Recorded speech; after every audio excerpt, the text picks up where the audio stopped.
Hai anak-anakku sekalian, pada pembelajaran PPKN untuk kelas 12 kali ini, kita akan mendengarkan penjelasan materi kasus-kasus pelanggaran hak dan pengingkaran kewajiban pada bagian keempat, dengan subpokok bahasan penanganan pelanggaran hak dan pengingkaran kewajiban warga negara. Subpokok bahasan penanganan pelanggaran dan pengingkaran kewajiban warga negara dibagi menjadi dua bagian, yaitu yang pertama adalah upaya pemerintah dalam penanganan kasus pelanggaran hak dan pengingkaran kewajiban warga negara.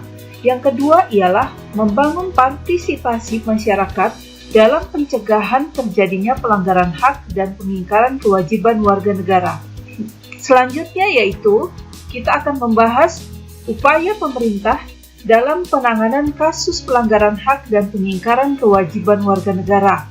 Untuk meminimalisir atau menghilangkan pelanggaran hak dan pengingkaran kewajiban, maka yang perlu dilakukan adalah mencegah timbulnya faktor penyebab hal tersebut. A. Supremasi hukum dan demokrasi harus ditegakkan. Para pejabat penegak hukum harus memenuhi kewajiban dengan memberikan pelayanan yang baik dan adil kepada masyarakat, memberikan perlindungan kepada setiap orang dari perbuatan melawan hukum, dan menghindari tindakan kekerasan yang melawan hukum dalam rangka menegakkan hukum. B.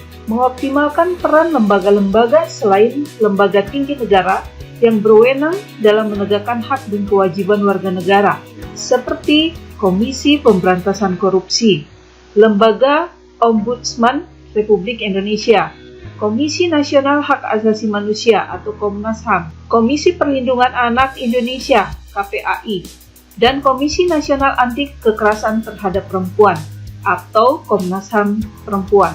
C. Meningkatkan kualitas pelayanan publik untuk mencegah terjadinya berbagai bentuk pelanggaran hak dan pengingkaran kewajiban warga negara oleh pemerintah. D. Meningkatkan pengawasan dari masyarakat dan lembaga-lembaga politik terhadap setiap upaya penegakan hak dan kewajiban warga negara. E. Meningkatkan penyebarluasan prinsip-prinsip kesadaran bernegara kepada masyarakat melalui lembaga pendidikan formal, sekolah perguruan tinggi, maupun non-formal, seperti kegiatan keagamaan dan kursus-kursus. F. Meningkatkan profesionalisme lembaga keamanan dan pertahanan negara. G. Meningkatkan kerjasama yang harmonis antara kelompok atau golongan dalam masyarakat agar mampu saling memahami dan menghormati keyakinan dan pendapat masing-masing. Selain melakukan upaya pencegahan, pemerintah juga menangani berbagai kasus yang sudah terjadi. Tindakan penanganan dilakukan oleh lembaga-lembaga negara yang mempunyai fungsi utama untuk menegakkan hukum seperti berikut. Kepolisian. Kepolisian menangani kasus-kasus tindak pidana umum, pembunuhan, perampokan, penganiayaan, dan sebagainya, dan tindak pidana terorisme. Selain itu, kepolisian juga menangani kasus-kasus yang berkaitan dengan pelanggaran peraturan lalu lintas. Tentara Nasional Indonesia melakukan penanganan terhadap kasus-kasus yang berkaitan dengan gerakan separatisme, ancaman keamanan dari luar, dan sebagainya. Komisi Pemberantasan Korupsi melakukan penanganan terhadap kasus-kasus korupsi dan penyalahgunaan keuangan negara. Lembaga peradilan melakukan perannya untuk menjatuhkan vonis atas kasus pelanggaran hak dan pengingkaran kewajiban warga negara. Materi kedua adalah membangun partisipasi masyarakat dalam pencegahan terjadinya pelanggaran hak dan pengingkaran kewajiban warga negara.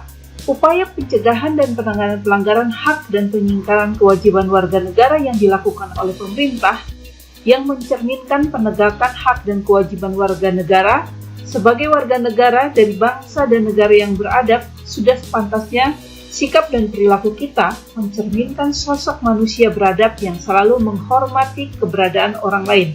Sikap tersebut dapat kita tampilkan dalam perilaku di lingkungan keluarga, sekolah, bangsa, dan negara, tidak akan berhasil tanpa didukung oleh sikap dan perilaku warga negaranya. Sebagai warga negara dari bangsa dan negara yang beradab, sudah sepantasnya sikap dan perilaku kita mencerminkan sosok manusia beradab yang selalu menghormati keberadaan orang lain. Sikap tersebut dapat Anda tampilkan dalam perilaku di lingkungan keluarga, sekolah, masyarakat, bangsa, dan negara. Sampai di sini penyampaian materi sub pokok bahasan mengenai penanganan pelanggaran hak dan pengingkaran kewajiban warga negara. Silahkan kalian mengerjakan tugas pada tayangan berikut ini. Sampai jumpa pada pokok bahasan berikutnya. Salam.